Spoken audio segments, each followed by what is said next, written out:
शेतीमध्ये सर्वांचं खूप खूप स्वागत आहे. तर आज बऱ्याचशा लांबून आपल्याकडे शेतकरी वर्ग सगळा जमा झाला. एक साधारणपणे शॉर्टकट मध्ये आपल्या गावाचं नाव सांगायचंय. सर कुठून आले आपण? सर आपण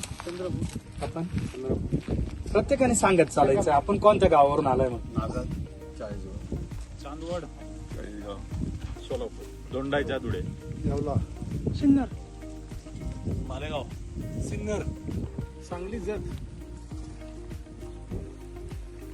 माग पाठीमाग महिला वर्ग सर्वांचं पुन्हा एकदा खूप खूप स्वागत आहे. आपण एवढा लांबून आलाय आमची शेती बघायसाठी. नेमकी या शेतीमध्ये काय वेगळं आहे? आज या शेतीला 12 लाख लोकांनी व्हिजिट केली. का केली? का याचं कारण आहे की इथं काहीतरी वेगळं पण आहे. आज ह्या 12 एकर मध्ये आपण एकूण 14 फळ वनस्पतींची लागवड केली. अतिघनदाट लागवड, अल्ट्रा हाय डेन्सिटी, मजल्याची शेती, व्हर्टिकल फार्मिंग आणि जी सगळ्यात महत्वाची कन्सेप्ट आहे आपली ती सेंद्रिय शेती.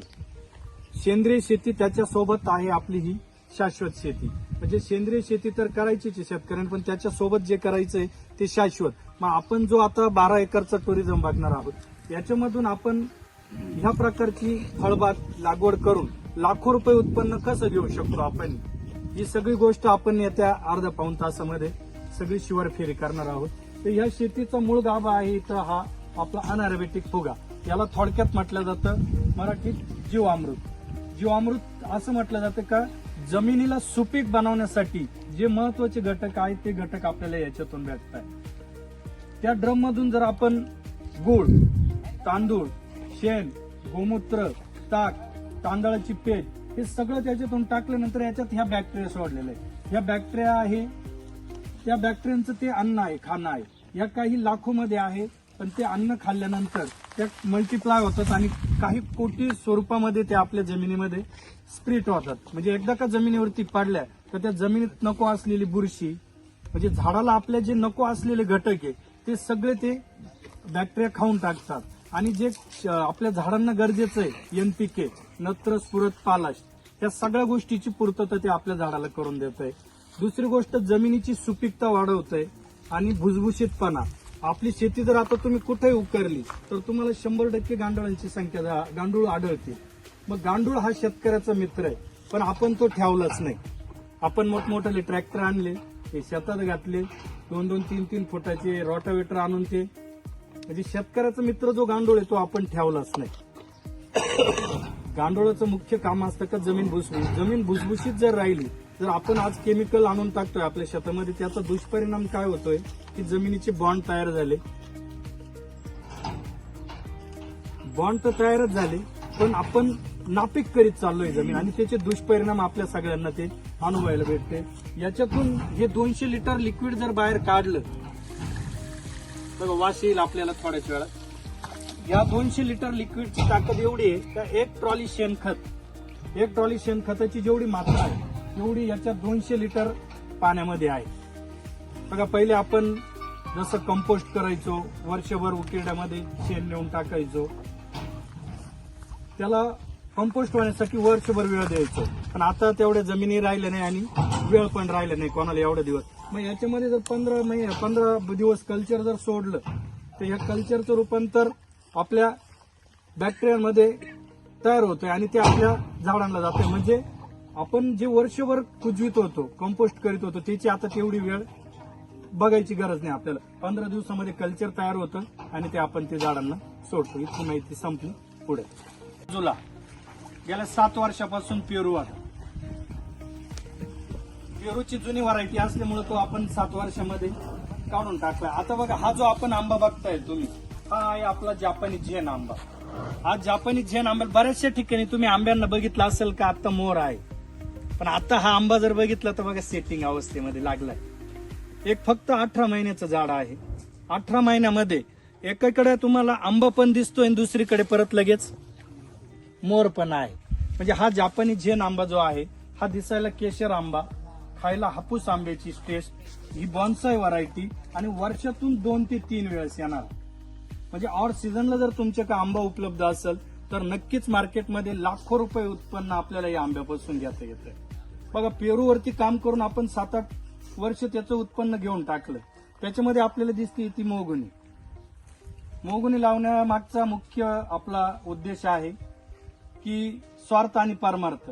मोहगुनीच्या झाडापासून उत्पन्न पण घेतोय, पण आपल्या गेल्या 2-3 वर्षाच्या मागे सगळ्यात जास्त लोक गेले असतील तर कोरोनाने.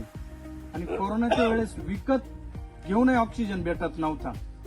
बरोबर आहे ना? बघा मी कुठली गोष्ट सांगत नाही, तुम्ही बोलाल तेव्हा मी बोलत. बरोबर आहे ना? बघा कोरोनामध्ये सगळे लोक गेले ऑक्सिजनने. ऑक्सिजन विकत घेऊनही भेटत नव्हता. ही वड आणि पिंपळ याच्यानंतर मोहगुनी अशी व्हरायटी आहे की जी 24 तास ऑक्सिजन देते. म्हणून आमच्या पूर्ण शेतामध्ये तुम्हाला मोहगुनी लावलेली दिसत. जापानीज हे आंब्याचे वैशिष्ट्य आपण ऐकले. हा दिसायला केशर, खायला हापूस. हा झाडावरतीच पिकल्यानंतर 8 ते 12 दिवस कुठल्याही लांबच्या मंडीला तुम्ही मार्केटला नेऊ शकता. एवढी स्ट्रॉंग त्याची टिकवण क्षमता आहे. कच्ची कैरी विकली तो मार्केटची तो गोष्ट वेगळीच, पण झाडावरती पिकलेलं फळ का ज्याची आपण आता ऑफिसमध्ये गेल्यानंतर आम्ही लाईव्ह फोटो काढून ठेवलेले, तारखा टाकल्या सर, तर किती दिवस टिकतो हा आंबा. दिवाळीच्या वेळेस आपण याची हार्वेस्टिंग केली आणि दिवाळीच्या नंतर आता परत जो आंब्याच्या सोबत आंबा, आंब्याच्या आधी आंबा, आंब्याच्या सोबत आंबा आणि सगळ्यांचे आंबे संपले का परत आपल्याकडे आंबा. आता हा सेटिंग झालेला आंबा आहे. साधारण किती दिवसात येईल मार्केटमध्ये? बरोबर, म्हणजे आता चाललाय आपला फेब्रुवारी. म्हणजे बाकीच्यांचा जोपर्यंत आंबा येत नाही तोपर्यंत आपला आंबा मार्केटमध्ये येऊ जाणार. म्हणजे सगळ्यांचा ज्यावेळेस आंबा एकत्रित येईल, कुठली गोष्ट असेल डिमांड आणि सप्लायवरती चालते. मार्केटमध्ये आज बघा कांद्याचं मार्केट आहे. आज खूप कांदा मार्केटमध्ये आला, आज भाव पडलाय. पण ज्यावेळेस तो तोडा होईल त्यावेळेस 100% परत तो मार्केटमध्ये भाव वाढतो त्याचा. तीच गोष्ट आहे, जर आपल्याकडे ऑड सीझनला आंबा उपलब्ध असेल तर आपल्याला लाखो रुपये उत्पन्न याच्यातून आपण घेऊ शकतो. या अतिघनदाट लागवड, जसं मी सांगितलं की ही फक्त 6x2 वरती लागवड आहे. आजपर्यंत जे नाविन्यपूर्ण प्रयोग झाले 9x5, 8x4, 7x3 आणि आता 6x2, या सगळ्या लागवडी आपल्या होत्या. आपल्यानंतर सगळ्या पेरूवाऱ्यांनी आपला डमी करून नंतर त्या मार्केटमध्ये आणल्या. सुरुवातीच्या काळात 10x10 वरती पेरू असायचा, 15x15 वरती असायचा. पण जर एका एकरामध्ये आज 200-300 झाडं जर लागवड करीत असाल तर आपण ते पाहिजे ते उत्पन्न घेऊ शकत नाही. मग आपण हा जो पेरू डेव्हलप केलाय हा सदाबहार व्हरायटी आहे. दिसायला लाईट पिंक, बिया कमी, खायला गोड. 200 ग्रॅम पासून 1 किलो पर्यंत एक फळ बनू शकतं. पण मार्केटला चालतो 250, 300, 350 ग्रॅमचा. आज इथं असलेल्यांपैकी पेरू कोण कोणाकडे वरती बोट करा साहेब. पेरू ज्यांचा मार्केटमध्ये चालू आहे, काय रेटनी चालू आहे आता? 60 रुपये. आजची तारीख आहे आज 9 फेब्रुवारी. 9 फेब्रुवारीला मार्केटमध्ये जर चौकशी केली तर आज 45 रुपयापासून 65 रुपयापर्यंत पेरू. जे कोणी आता आपण हा व्हिडिओ अपलोड करणार आहेत युट्यूबवरती, जर युट्यूबवरती काही शेतकरी बघत असतील तर गेल्या वेळेस ऑक्टोबर, नोव्हेंबर, डिसेंबर मध्ये काही प्रमाणात मार्केट पडलं. बघा पेरूच्या एकूण 92 जाती, 92 जातींपैकी 80% जाती ह्या ऑक्टोबर, नोव्हेंबर, डिसेंबर जो पेरूचा मेन हंगाम मानला जातो त्यावेळेस सगळा पेरू मार्केटमध्ये येतो. आणि नक्कीच मागाशी सांगितल्याप्रमाणे डिमांड अँड सप्लाय, तुमचा पेरू जर मार्केटमध्ये एकत्रित जास्त आला तर 100% मार्केट पडतं. पण बघा आपण मार्केटमध्ये कधी यायचं हे शेतकऱ्याला आज मार्गदर्शन करतो. ज्यांनी ज्यांनी कोणी पेरूच्या लागवडी केल्या त्यांच्या आपण प्रत्यक्ष बांधावरती जातो प्रत्येक महिन्याला, त्यांना यथोचित मार्गदर्शन करतो. आणि कधी यायचं मार्केटमध्ये, तर आता तुम्ही जर ही पेरू बघितला तर खाली हार्वेस्टिंग होऊन गेली, त्याच्यानंतर आता फर्म पिशवी लागते आणि लगेच वरती फर्म पिशवीमध्ये जाण्यासाठी माल आहे आणि वरती लगेच नवीन काळ्या पण दिसत आहे तुम्हाला. म्हणजे सदाबहार का म्हणायचं, वर्षभर पेरूला पेरू. याच्यापैकी 2 ते 3 कुठल्याही बार जरी सापडले आपल्याला आणि चांगला रेट जर भेटला तर लाखो रुपये उत्पन्न देणारी ही व्हरायटी आहे. एका एकरामध्ये आपली रोपं बसले 3600. एका झाडाकून आता तुम्ही बघितल्याप्रमाणे एका झाडाकून 20 किलो माल येईल का येणं अपेक्षित आहे आपल्याला. म्हणजे एका झाडावरती आता जर तुम्ही चेक केलं 40, 50, 60 पर्यंत काळ्या ज्या फर्म पिशव्या लावतोय आपण आता, मग एक 250-300 ग्रॅमचा जरी पकडला तर एका किलो मध्ये 3 ते 4 पेरू वाजता. मग एक झाडाने जर 20 किलो माल दिला आपल्याला आणि जर आजच्या रेटने हिशोब केला 60 रुपयाच्या, तर किती पैसे होणार एका झाडाकून? 1200 आणि आपले झाड आहे 3600. एका एकरात झाडं आहे 3600. 60 रुपयाचा भाव भेटण्यापेक्षा मी म्हणतो सर टनेजने उत्पन्न घ्यायचं शेतकऱ्याने. अति घनदाट लागवड करून आपल्याकडे टनेजने उत्पन्न असेल आणि मार्केटचा रेट कमी जरी भेटला तरी लाखो रुपये होऊन जातात. एका एकरामध्ये 3600 रुपये, 3600 रुपयांकडून 20 किलो जर पेरू घेतला तर 72 टन एवढा पेरू तुमच्याकडे. 65 पासून 72 टन जर माल भेटला तुम्हाला, मी म्हणतो मिनिमम रेट सरासरी. आता बघा, जोपर्यंत आंबा मार्केटमध्ये येत नाही तोपर्यंत पेरूला खूप मार्केट राहणार. मागच्या वर्षी मे पर्यंत पेरू 80 ते 90, 120 रुपयापर्यंत गेला होता. मग ह्या वर्षी जर तो गेला, पण मी म्हणतो जास्त आणि कमी सरासरी जर काढलं, मी फक्त 20 रुपयावरती बोलतोय तुमच्याशी. 20 रुपयांनी जरी पेरू विकला, 72 टन 70 टन माल तुमच्या का असेल तर एका एकरातून किती पैसे होत आहे? 14 लाख रुपये अति घनदाट लागवड करून. मग एकदा लागवड केल्यानंतर पुढच्या 8 ते 10 वर्ष परत काही करायचंय केलं, आपल्याला कुठलाही खर्च नाही. म्हणून फळबागेकडे का वळायचंय? पारंपरिक शेती सोडून आपल्याला फळबाग का लागवड करायची? याच्यासाठी आपण सगळेजण जमा झालोय. इथली माहिती संपली. पुढे तर आपल्यापैकी सफेद जांभूळ कोणी कोणी खाल्लाय? खाल्लाय सफेद जांभूळ. बरं, अजून बरं बघितलाय कोणी? सफेद जांभूळ बघितलाय कोणी? म्हणजे बघितलाच नाही तर खायचा विषयच नाही. आपला रेग्युलर जांभूळ ऐकलं सर पहिल्यांदा. बरं, ऐकलं पहिल्यांदा. मग आपण हा जांभूळ खाल्लाय कोणता? आपला रेग्युलर काळा जांभळा जांभूळ. मग जो जांभूळ खाल्लाय आपण, त्याचा भाव माहितीये आज काय मार्केटमध्ये? जो आपला रेग्युलर जांभूळ खातोय 200 रुपये होता. 200 रुपये 200 रुपये किलो. अजून कोणाला आयडिया त्याच्यातली? आज कुठल्याही मार्केटला गेले आणि चौकशी जर केली तर 400 रुपये किलोने आज जांभूळ विकतोय. कोणता? आपला जांभळा काळ.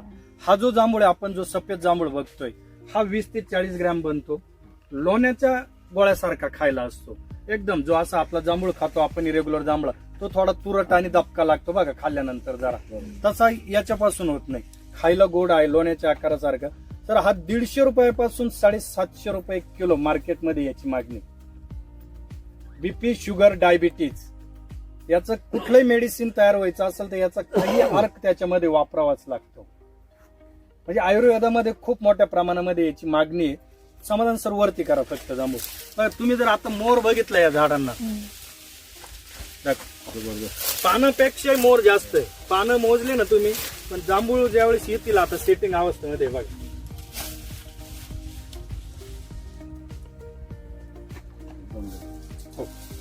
एका झाडाकून मिनिमम 20 किलो जास्तीत जास्त 1 क्विंटल. कमीत कमी एका झाडाकून. हे 3 वर्षाची झाड आहे, तुम्ही बघताय ते आता. दुसऱ्या वर्षापासूनच उत्पन्न चालू होतं. एका झाडाकून 20 किलो ते 1 क्विंटल. तो फक्त 50 किलो घ्यायचा. मी तुम्हाला 150 रुपयापासून 750 रुपये सांगितलं, हे सगळं खोटं असं समजू आपण. 100 रुपये किलोने आपल्याला सफेद जांभूळ विकायचं मार्केटमध्ये. आज नाहीच येतो. व्यापारी शोधित येणार तुम्हाला. ज्याच्या बांधावरती आहे ना साहेब, आम्ही गेल्या 2 वर्षापासून आम्हाला व्यापारी शोधावं लागलं नाही सफेद जांभळासाठी. वेटिंगला आहे. ज्यांना माहिती आहे जांभूळ, ते आधीच 2 महिने आमच्याकडे बुकिंग करताय काय रेटने द्याल म्हणून. आज बुकिंग जरी केली, पण ज्या वेळेस तो खुडायला येणार आहे, मिनिमम रेट आताच बांधून घेतो आपण, पण ज्या वेळेस खुडायला येशील तू, त्यावेळेस जो मार्केटमध्ये रेट असेल तो द्यावा लागेल. जर तो कमी असला त्यावेळेस तर आज ठरलेल्या रेटने पैसे द्यावे लागतील. बुकिंग ज्या दिवशी करणार, म्हणजे मला जे बोलायचं डिमांड अँड सप्लाय. आपल्याकडे काय सफेद जांभूळ ज्याला मार्केटमध्ये एवढी मागणी आहे सर, 50 किलो द्यायची 100 रुपयांनी विकायचे. एक झाड केवढेच झालं? 5,000 रुपये. एका एकरात बसतात 360 झाड.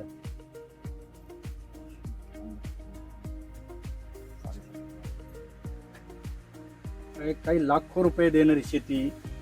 पण आपण काय करून बसलोय बांधावरती? काय चाललंय आपलं? कांदे, बटाटे, वांगे, टमाटे आणि शिवाय वेटिंगला आहे. लोक वेटिंगला आहे. मागणी पाहिजे त्यांना. किती देऊ शकता तुम्ही?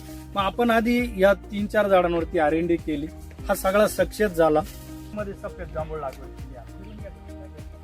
आणि किती मोहर आलाय बघा. ते झाड आहे आता दुसऱ्या वर्षात. प्रत्येक झाडावरती तेवढ्याच ताकदीने मोहर आहे.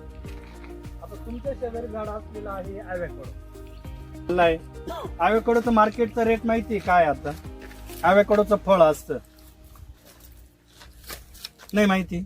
ॲव्होकाडोचं मार्केटिंग माहिती आहे कोणाला? नाही सर नाही. तर आज जर तुम्ही मार्केटला ॲव्होकाडो चेक करा किंवा कोणाच्या ओळखीचे व्यापारी असतील मार्केटमध्ये तर त्याला विचारा. सर एक फळ 100 ते 150 रुपयाला जातं. एक फळ 1200 रुपये किलो पर्यंत याची मागणी आहे. पण ती आपल्या बांधावरच नाही. म्हणजे ॲव्होकाडो आपण जे बटरला चीज वगैरे लावतो बघा, हे त्याच्यापासून तयार होत. हे अमेझॉन नदीच्या खोऱ्यातली वनस्पती आहे. पण आपण ती आज ॲव्होकाडोची खूप मोठ्या प्रमाणामध्ये मागणी. आपल्या पाठीमागे जे मेजर साहेब उभे आता नवनाथ आवारे सर, यांनी आता सुरुवातीला ॲव्होकाडोची लागवड केली त्यांच्या शेतामध्ये. जापानी जैन आंबा 1 एकर आणि 21 गुंठ्यामध्ये आता ॲव्होकाडोची नवीन लागवड केली. तिथं तिथं या हवा देखू जहा हाय आपलीच हवा. तिथं तिथं या हवा देखू जहा हाय आपलीच हवा. वर्षाचा आहे पण अंतर बघा 3-3 फुटाचं आहे. म्हणजे ज्याचा कोणाचा प्रश्न होता तर 3 फुटावर आंब्याचं झाड होतं का? पण हा कोणता आहे? केशर, सुपर केशर. पण तो जो मोठा आंबा बनतोय तो पण आपण किती फुटावर लावलाय?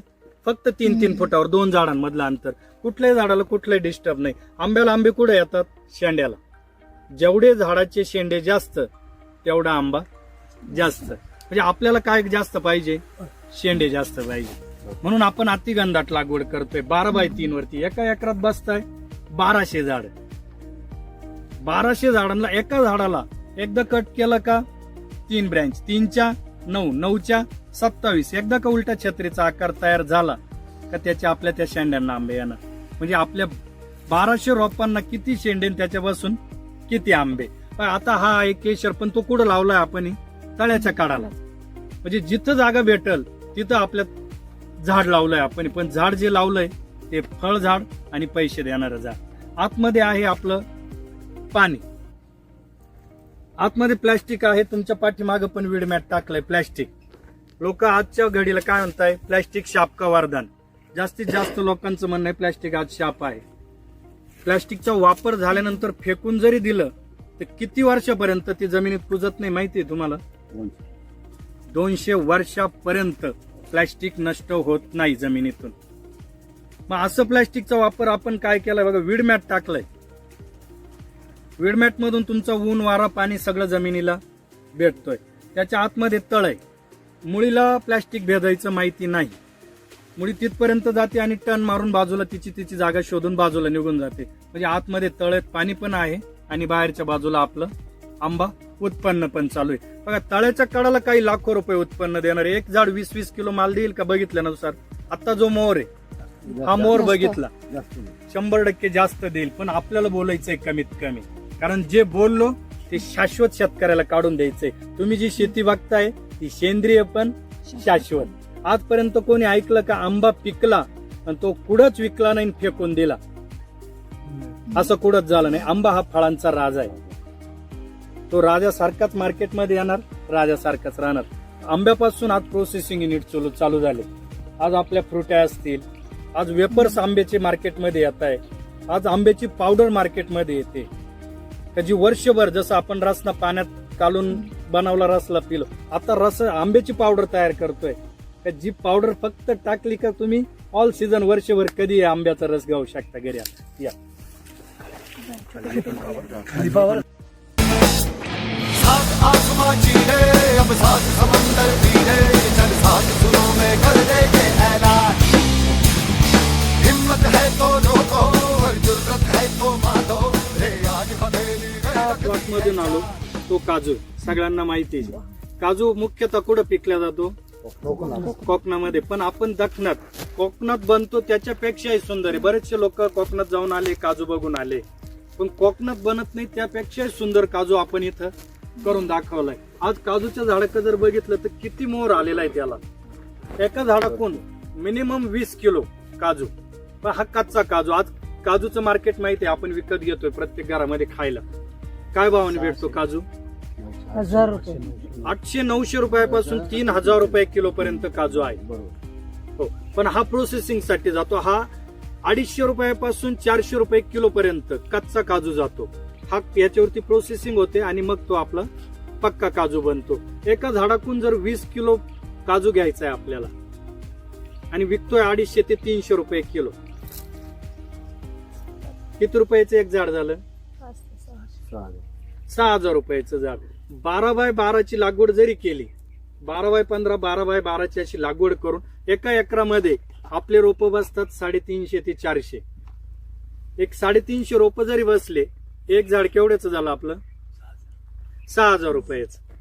एक 18 ते 20 लाख रुपये उत्पन्न देणारी ही काजूची शेती आहे. मग आपले लोक म्हणतात काजू आपल्याकडे येत नाही. मग आपण जशी शुअर फेरी घेतोय आता, या शुअर फेरीमध्ये जेवढे प्रकारचे तुम्ही फळ वनस्पती बघितली, हे झाडं लावण्यापासून, रोप देण्यापासून तर ते पूर्ण डेव्हलप करून द्यायपर्यंत आपण शेतकऱ्यांसोबत काम करतो.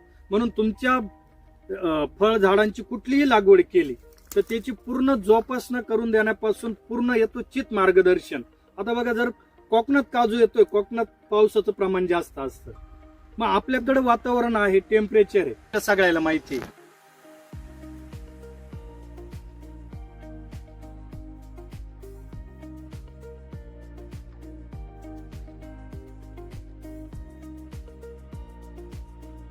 माहिती आहे. एक 200-400 वर्षापर्यंत आपली चिंचचं आयुष्य आहे. म्हणजे आपल्या आजोबा पंजोबांनी जे पुढे झाड लावलं असेल तर आज आपल्याला ते दिसतंय. आपण तर नाही लावत आता चिंच. न लावण्याचं कारण तेच आहे की क्षेत्रच राहिले नाही आता तेवढे.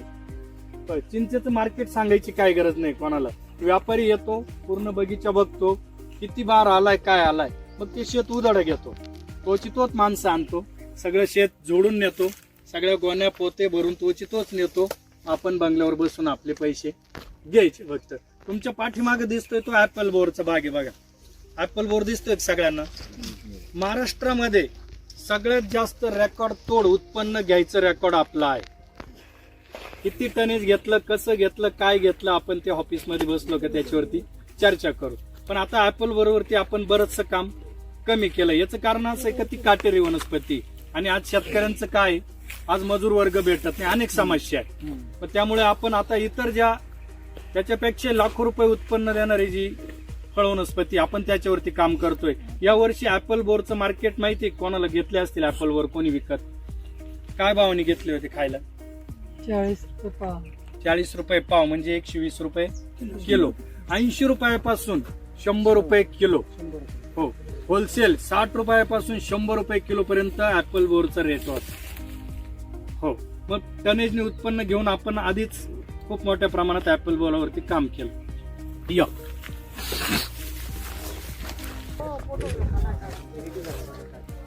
काजू आंब्याचा फोटो काढून घ्या. खरं असं बघ, आपण आता गेल्या 2 दिवसापासून बघतोय 12x2, 12x3 आंबा आणि पेरू हा मुख्य प्लॉट आपला, जो आपण शेतकऱ्याला आज लाखो रुपये उत्पन्न काढून देतोय. तर जे 12x2 फुटावरती पेरू, याची हार्वेस्टिंग पण होऊन गेली. आता याची आपण कटिंग घेतली. बघा, कटिंग घ्यायचं कारण मी मगाशी तुम्हाला सांगितलंय, मार्केटमध्ये कधी यायचं. एकदा का तुमची कटिंग झाली आणि बारीक काळ्या लागल्या, पेरूच्या काळ्या लागल्यापासून पेरू मार्केटमध्ये विकायला जाईपर्यंत किती दिवसाचा कालावधी लागतो माहितीये? किती दिवसाचा लागतो? कळी लागल्यापासून तर विक्रीला जाईपर्यंत. पिशवी लागल्यानंतर 45 ते 60 दिवस लागतो. पेरू लिंबाच्या आकाराचा झाल्यानंतर मग कळीपासून तर विक्रीपर्यंतचा कालावधी किती? आपल्याला तेच सगळ्यांना शिकायचंय. 5.5 ते 6 महिन्याचा कालावधी लागतो. मग आपला सदाबार आहे. लोक म्हणतात मग तुमच्याकडे 3-3, 4-4 वेळेस कसा येतो? लोकांचं गणित कसं आहे बघा, जर 6 महिन्यात एक बार जातो तर दुसरा परत 6 महिन्यांनी, मग 12 महिन्यात किती जायला पाहिजे? मग तुमचे 3-4 वेळेस बार कसे येतात? रेग्युलर चालतो. म्हणजे ज्या वेळेस तुमचा माल विकायला आहे त्याच वेळेस दुसरी स्टेज कोणती आहे? फर्म पिशवी मध्ये गेलेला आहे. त्याच्यावरती परत लिंबाच्या आकाराचं किंवा सेटिंग अवस्थेमध्ये. म्हणजे आपला सदाबहार असल्यामुळं वर्षभर त्याला पेरू चालू असतात. त्याच्यासोबत आपला हा जापानी जैन आंबा. आज आपण फेब्रुवारी महिन्यामध्ये, आजची तारीख आहे आपली बघा सर, एक मोर जर बघितला, आजची 9 तारीख 9 फेब्रुवारी, एका मोराची साईज जर बघितली 1.5 2 फुटापर्यंत आज आपला हा मोर आहे आणि तो सेटिंग अवस्थेमध्ये.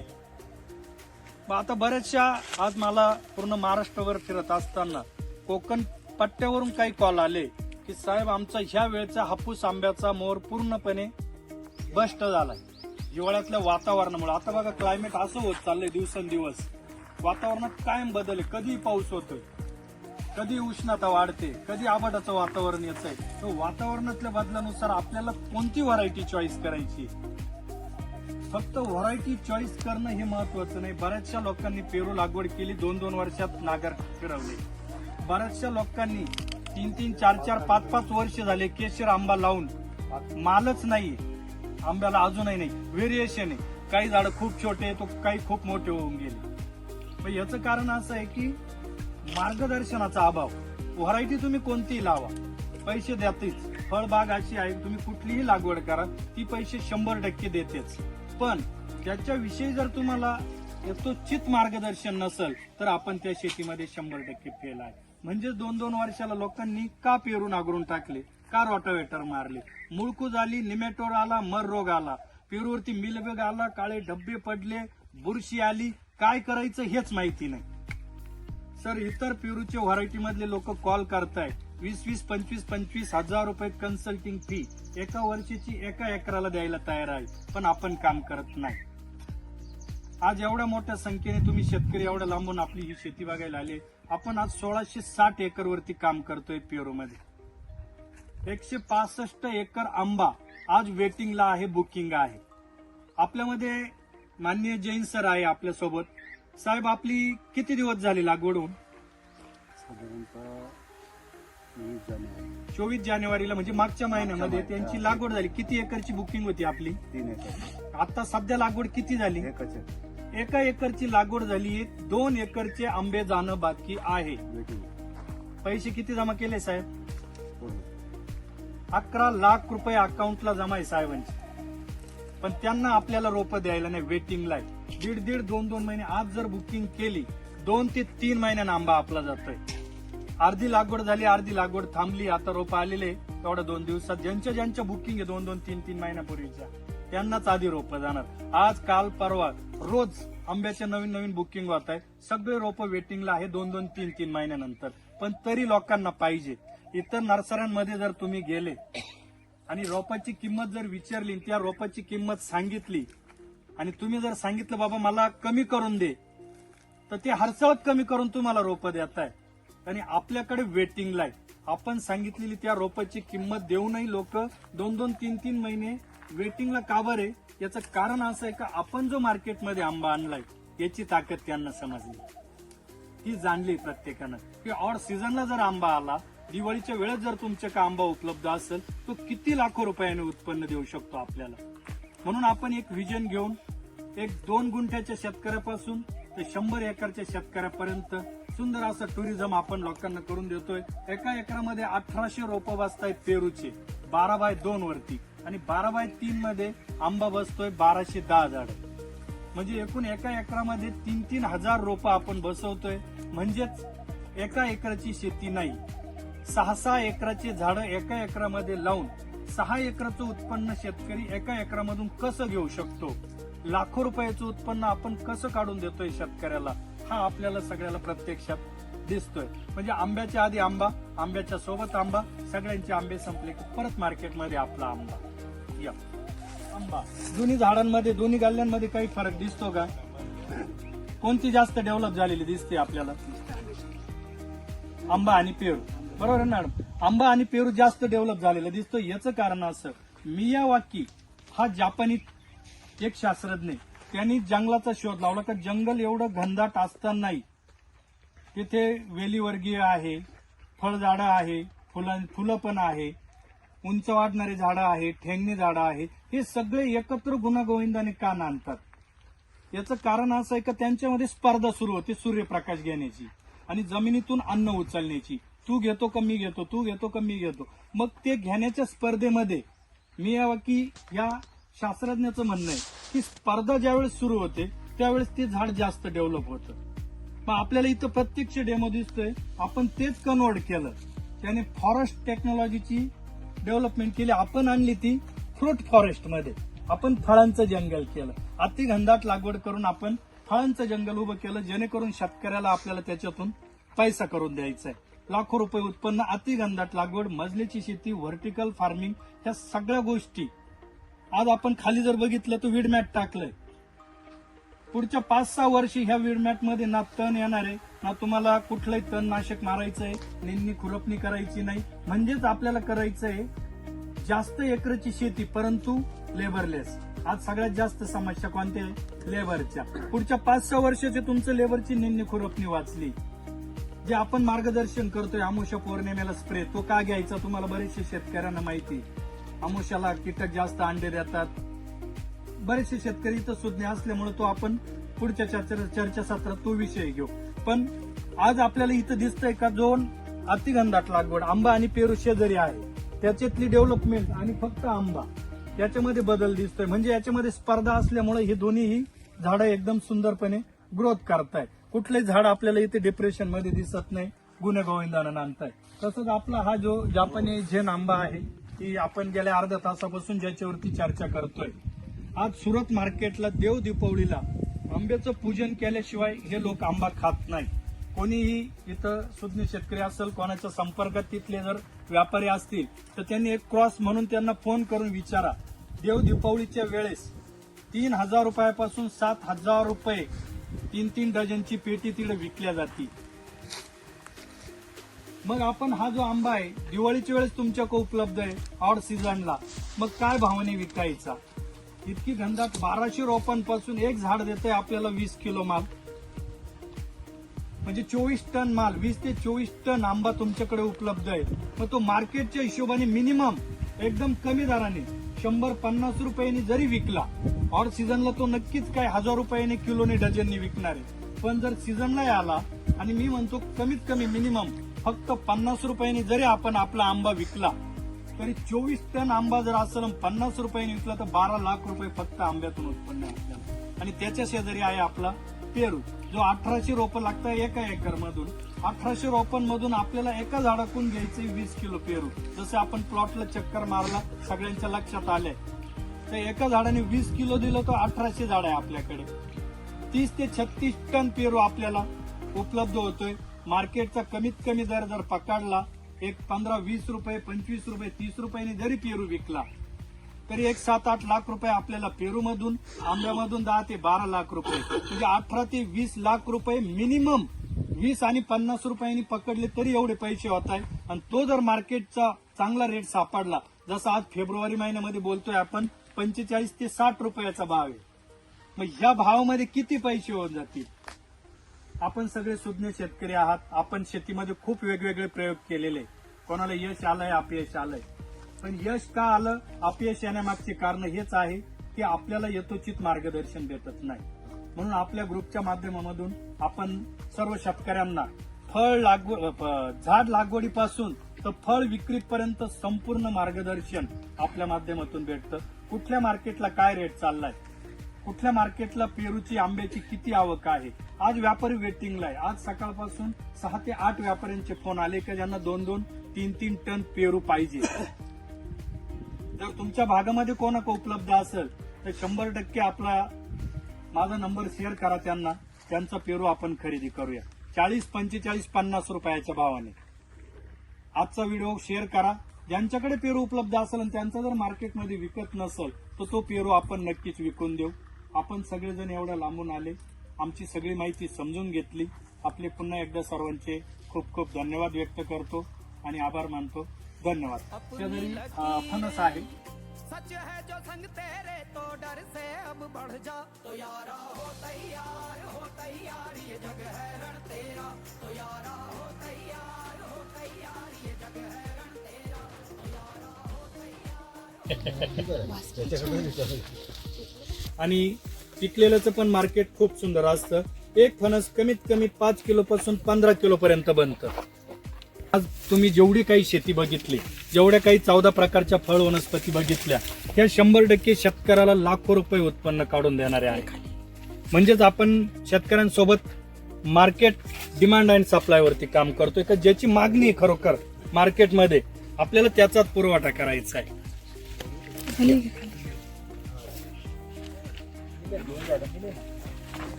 या सर.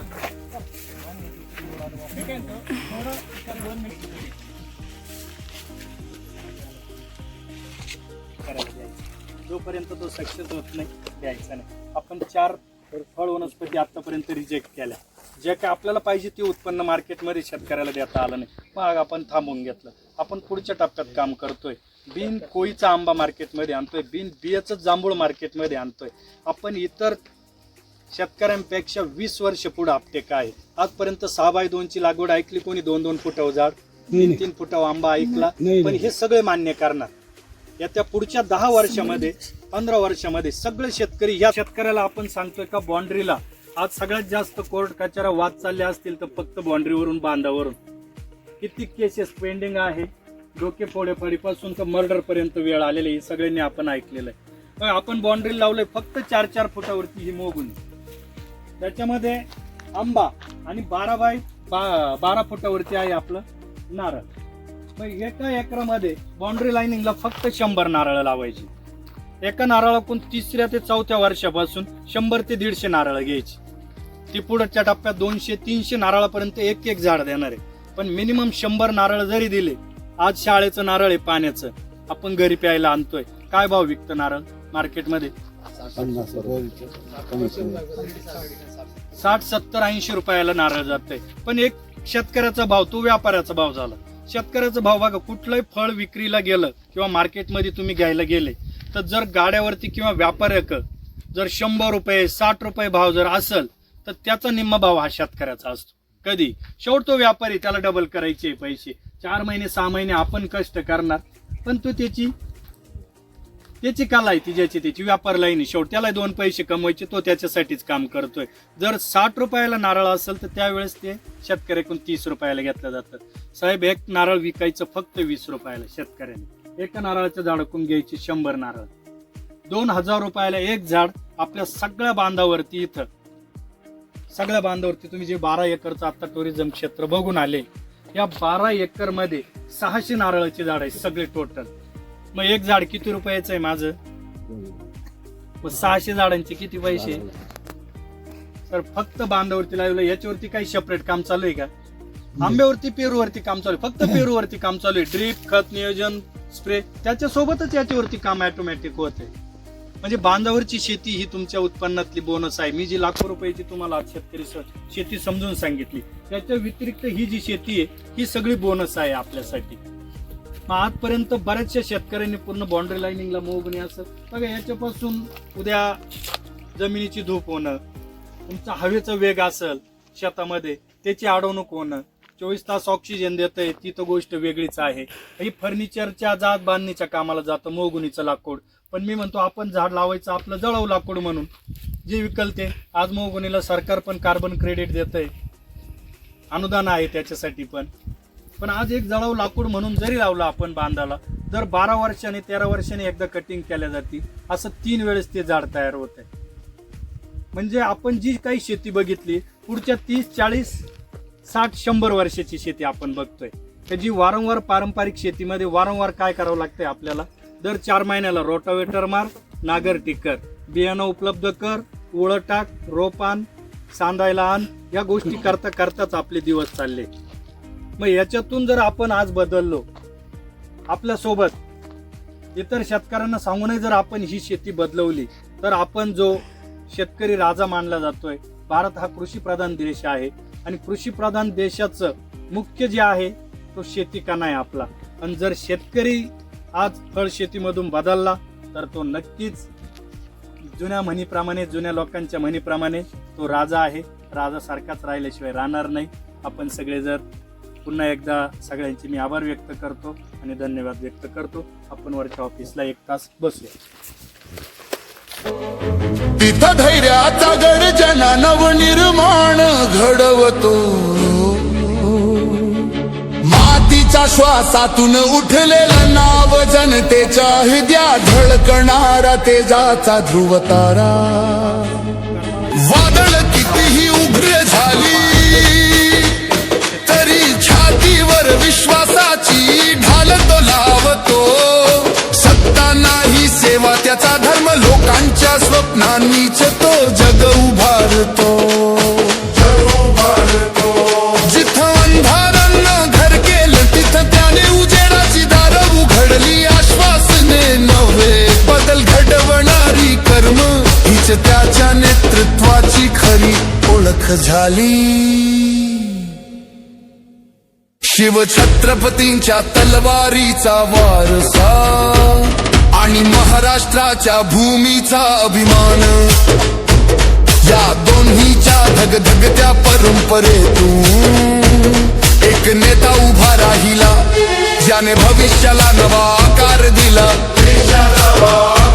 पाहिला देवींच्या परंपरेसारखा शांत प्रकाश विश्वासाच्या सावलीतून स्वप्नांना आकार देणारा जिला त्यांनी स्पर्श केला ती माती पावन झाली आज त्या वारशाचा वहणारा नाव शिंदे